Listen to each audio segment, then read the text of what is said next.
Hey, what's going on? Zeusifur here, welcoming you to the PCL D-League Season 1 draft analysis for your Detroit Magnetons. Now, if you do not know what the PCL is a Wi-Fi uploaded required draft league. It's actually our first Wi-Fi league, I think, since the very first league that we were part of, all the way back in, was it X and Y, or was it like very early Oros? I don't remember which one it was, but it's been a long time since I've been in a Wi-Fi league. It's actually been a long time since I owned a 3DS. I actually recently bought one, or bought a 2DS at least, and a copy of Ultra Moon, and played through that, just because I was really hyped for Gen 8. I'm like, well, I've never played Gen 7, so let's play it. So I played it, really enjoyed it, and I decided to get involved in a draft league, and actually got invited to apply for the PCL D-League from my good friend Eric. He's an admin over there. He was also the commissioner of the very first league we were in, so kind of ties into that in a second way.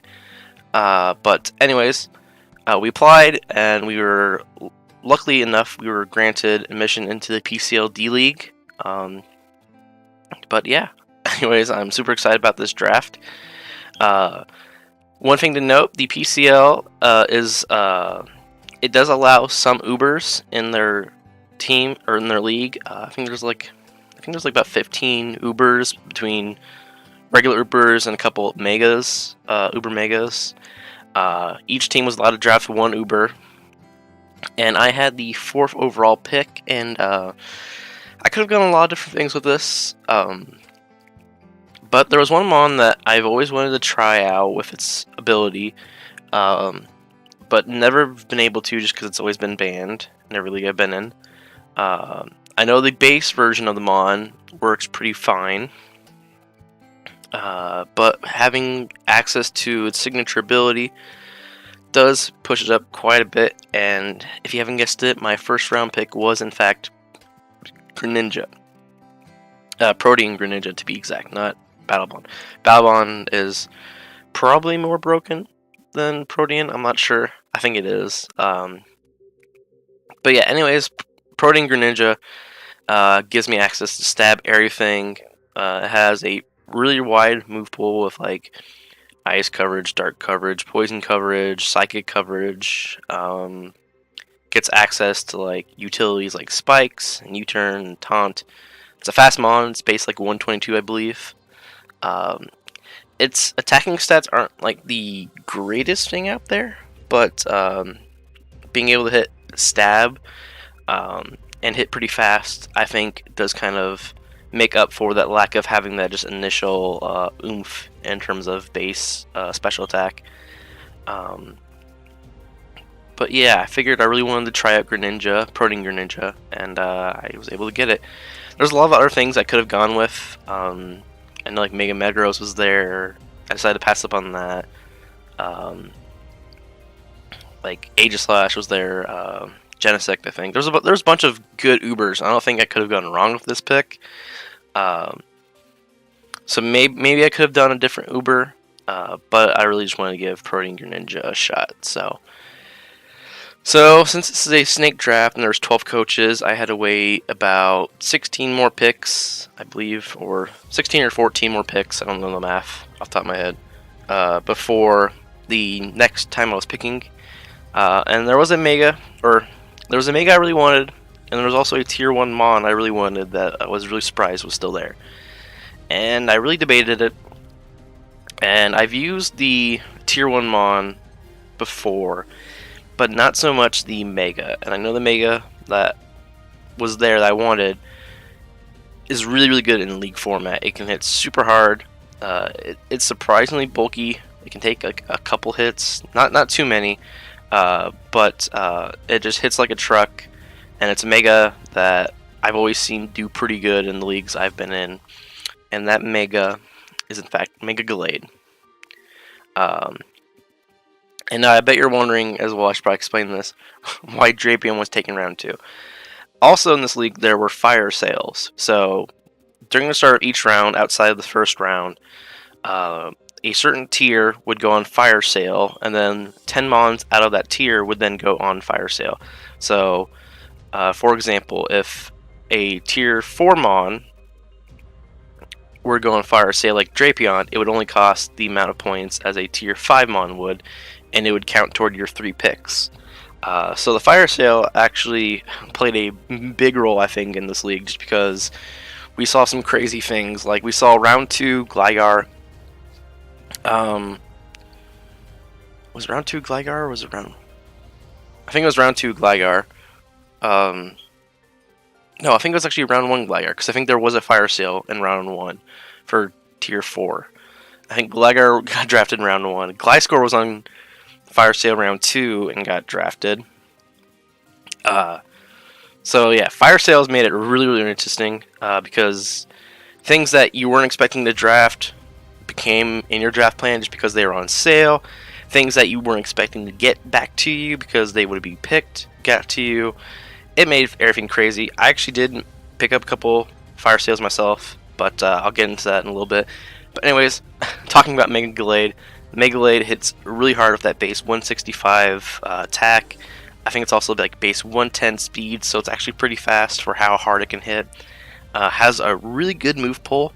Has both, psychic and fighting stab, but has like knockoff, has shadow sneak, has earthquake and stone edge, so it has edgequake, has like leaf blade X's, or just a whole bunch of moves. Also has some good utility like Will-O-Wisp, Destiny Bond, things like that. So I think Mega Gallade is going to be a really interesting mon for me to use, and hopefully I can kind of use its really wide move pool to the advantage. And moving on to our next pick, like I mentioned, there was a tier 1 mon that is usually taken in like round 1 or at least round 2 of drafts. Round 1 usually, if it's not Noobers League. I could see round 2 going if it is Noobers League like this one is. I decided to not pick it up, but go with Mega Gallade round 2. And actually, because of those fire sales I mentioned, this mon somehow got back to me in round 3, and that mon is in fact Landorus Therian. I don't really need to talk too much about Landorus Therian. If you know Pokemon, you know how good this mon is, especially in League format. Yes, it does have that quad weakness to Ice, and it is weak to like really common moves like Scald and stuff like that, but it has base 145 attack, I think like base 90 something speed. Intimidate is a great ability for it. It's immune to both electric and ground types. It can set hazards up, it can get rid of hazards, it can U-turn, knock off, it can double dance with Swords Dance and Rock Polish, and it's actually one of my Z users, so that means I can hit pretty hard with a Fly MZ or a Rock MZ or even a Ground MZ. But yeah, Landorus T, really strong mon, really good in the format, and I think will fit pretty well on my team. So moving in next to the 4th round, it's actually the first example of a mon I picked up because of a fire sale, I believe. Yep, I believe this mon was on fire sale. And this mon was definitely not in my plans at first, but then when I saw it on fire sale, I'm like, well, this does, get off a couple more of my checklists. And that mon being Fortress. Fortress does have a quad weakness to fire, but it is a fairy switch in because it resists because of steel. So that helps out both my Mega Gallade and my Greninja. It can set up hazards with spikes, T-spikes, and stealth rocks and get rid of them with rapid spin. So it takes pressure off of Landorus and being set into that role. It's also really super physically defensive, bulky. Doesn't have recovery, which is its only like downside, I think. Well, that and the quad weakness to fire. But beyond that, it's really good for setting up hazards and taking any physical hit. But yeah, it was a fire sale mon, so that's kind of why I picked it up. And moving into round 5, let me just check my notes here on my phone. Sorry, I put notes down so I could make sure I know when I picked these mons and if they were on fire sale. I'm pretty sure the next mon I picked up was also on fire sale. Just double check. Yeah, so the next mon I picked up, again, was not on my initial plans. But because it was on fire sale and because I could, I figured, you know what, I'm going to pick up Jirachi. Now, Jirachi is obviously known for its Serene Grace, hacks sets with like Iron Head, T-Wave. It can potentially burn or freeze or parry with one of the elemental punches. But it also does a lot more than that. It sets up rocks, so it's another stealth rock user. It can wish pass with setting up wish and U-turning. It has some other utility moves as well in there. But just one of those mons where it's just like, it's kind of a bother to plan for.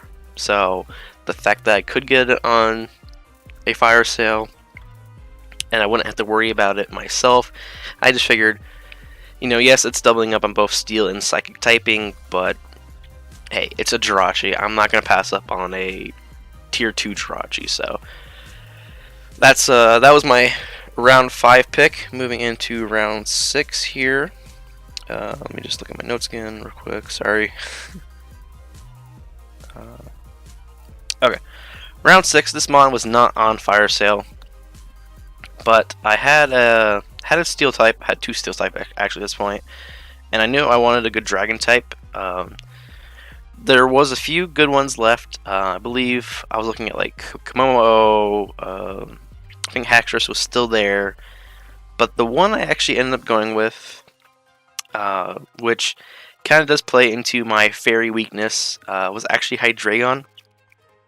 Now, at this point, outside like Fortress, my team is very hyper offensive, and I decided, you know what, let's just kind of keep going with the hyper offense for a while, and we'll kind of maybe balance it out later on. Hydreigon can hit really hard, both physically and specially. It can also U-turn a lot of my team. So outside of Mega Glade at this point, all of my mons have some sort of switch initiative, be it Volt Switch or U-turn. So I have a lot of initiative on that part, and which was kind of a theme for most of my draft. That does change later on, but that was a theme throughout most of this draft for me, was having that initiative and being hyper offensive. Hydreigon also does get some like pretty cool utility. It does get Defog, I believe. Gets Roost, so it can be a little bit bulky, or at least it can stay around a little bit longer. But slap a Life Orb on this thing, or a Choice Scarf or Choice Specs, and this thing can hit pretty hard. Dragon Dark is a pretty good offensive typing. It's not that good defensively, but Hydreigon's not really known for being a defensive mon. But yeah, just a mon I really wanted to use. Haven't really had the chance to use it in League format. It's always taken like super early, or at least earlier than like round 6. But just because of this format, with it being Ubers, or some Ubers, but with the fire sales as well, a lot of mons were available later on the draft than they normally were, and I think Hydreigon was one of those that fits in that case. So moving into round 7. What was my round 7? Okay, moving in round 7, I wanted another mon that could help with my fairy weakness, at least switching into it. Maybe not so much attacking it wise, because I do have Fortress and Jirachi for the steel type. So the mon I ended up picking was Rotom Heat. Rotom Heat, you know, it's fire electric, so its only weakness is going to be rock and water. Outside of like Mold Breaker, Excadrill, or for example Zygarde with 1,000 Arrows. But besides that, it doesn't have a weakness. It is weak to rocks. My team's not like super weak to rocks at this point. I think actually Rotom Heat is the only mon on my team that's weak to rocks at this point. But it does give me another defog user. The combination of Overheat and Thunderbolt is a pretty good offensive pairing. It does have access to pretty good utility moves and like Will-O-Wisp and Pain Split. Can also trick.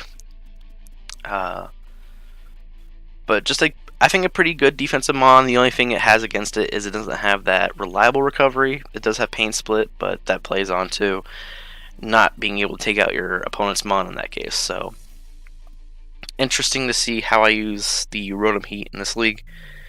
Moving on to round 8, I once again pick up another mon that helps with my fairy weakness, another mon that has switch initiative, and another mon that also has defog. That mon being Crobat. Now Crobat's very, very fast, and the poison flying type combination is actually pretty decent defensively. It's really good against fighting and grass types. It can switch in on fairy types somewhat reliably. It has recovery and roost. It's also very, very fast, so I don't have to really worry about too much outspeeding me. I mean, there are things that do, like for example that Acelgor that you see there on the screen. But the combination of a fast taunt user, fast switch initiative, fast defogger, has Super Fang, so it can take out some somewhat bulky mons with like a taunt, Super Fang, toxic. Having a poison type that has access to toxic, I mean obviously all poison types do, but having that toxic that I know is gonna hit because it's poison type is really nice as well.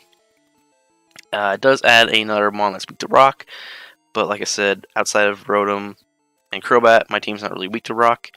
But this does help with my fairy weakness, and also does help kind of give me some more top tier speed, even though it might not be like the best mon in terms of like taking advantage of that speed. But I think it does with its utility, takes advantage of some of that speed.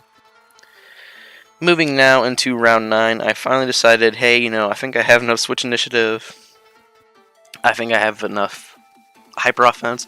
Let's get something that's maybe a little bit more defensive.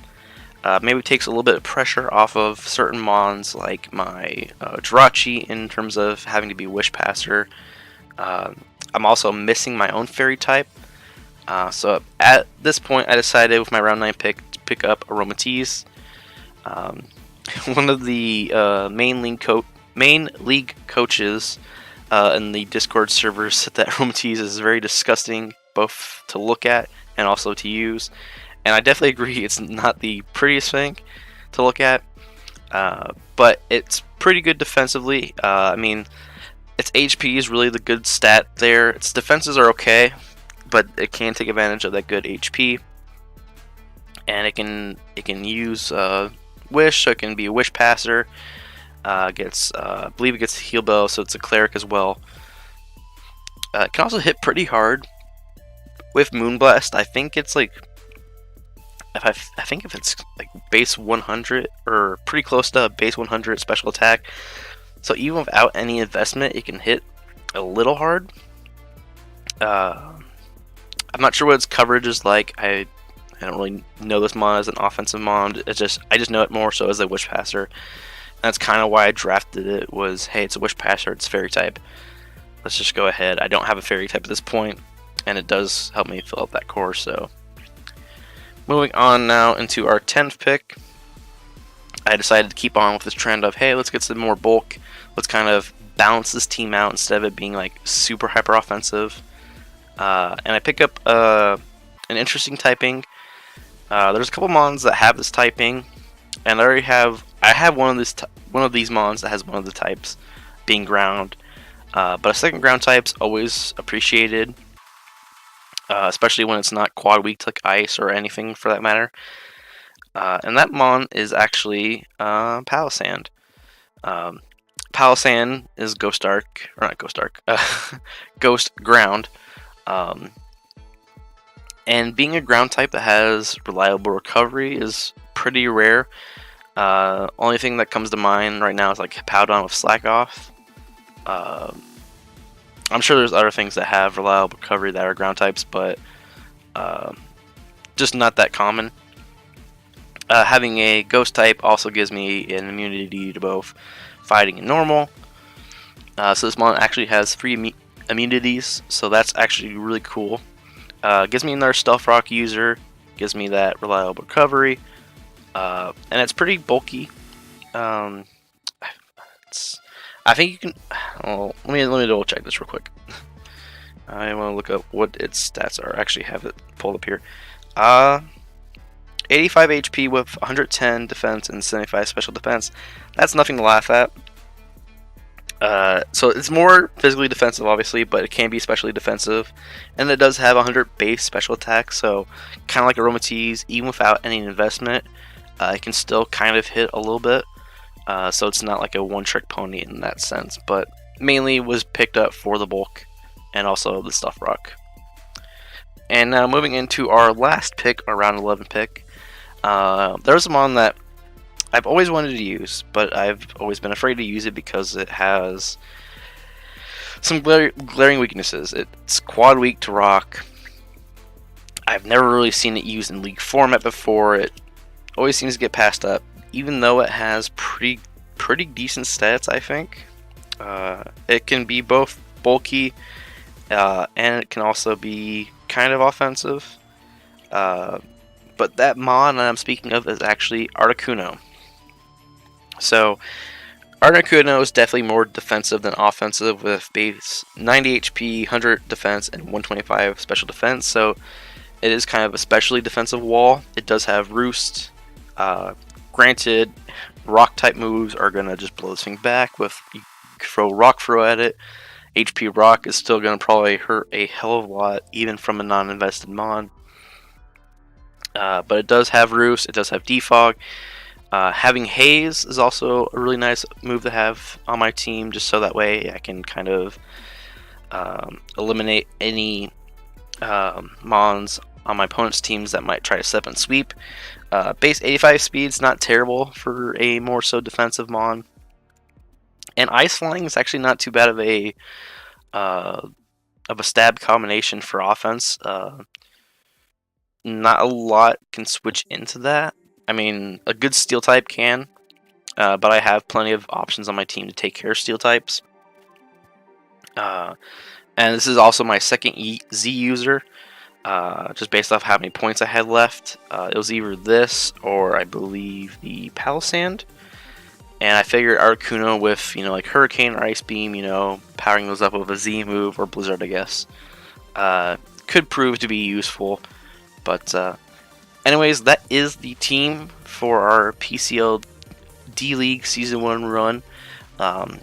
We do have a few transactions that we can make, but I think this team's going to be really fun to use. It has a lot of switch initiative. But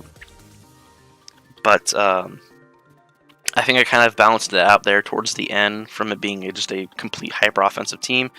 I considered going with webs at some point, but I figured I don't think I really need it. And then it kind of comes to be predictable at that point. So at least with this team, I think I have some ability to kind of mess around with in different sets to make it so it's not so as predictable. Every match is going to be going up on Fridays, I believe, is what Austin decided on. So I don't know if this is going to be going up the day of the draft stream or after the draft stream, or if it's just going to be going up on Friday. I'm not exactly sure when it's going up, but just know that every Friday is going to be the PCL D-League. I'll probably just combine my team builder with my battle video. They will all be post commentary just because I don't have a capture card. Luckily enough, there are a couple people in the server that can record and send us videos, so really awesome on their part for doing that. So without that, I wouldn't be able to take part in this league just because it's a draft or a upload required league. So yeah, if you guys are excited as I am, I know I might not sound quite like it. I just worked this whole week, 5 days in a row, so I'm a little tired, but I wanted to record this now before the draft stream, just so that way I can get this edited, and if I do want to upload it right after the stream, I can. But anyways, make sure you hit that like button if you enjoyed the draft recap. If you want to make sure you're staying tuned to all the battles, make sure you subscribe, so that way you don't miss it every Friday. We'll try to plan it with with each of our opponents of that week to upload our videos around the same time, just so that way you can get both perspectives at once. But anyways, I gotta stop rambling. I will see you guys in the next video. Bye bye.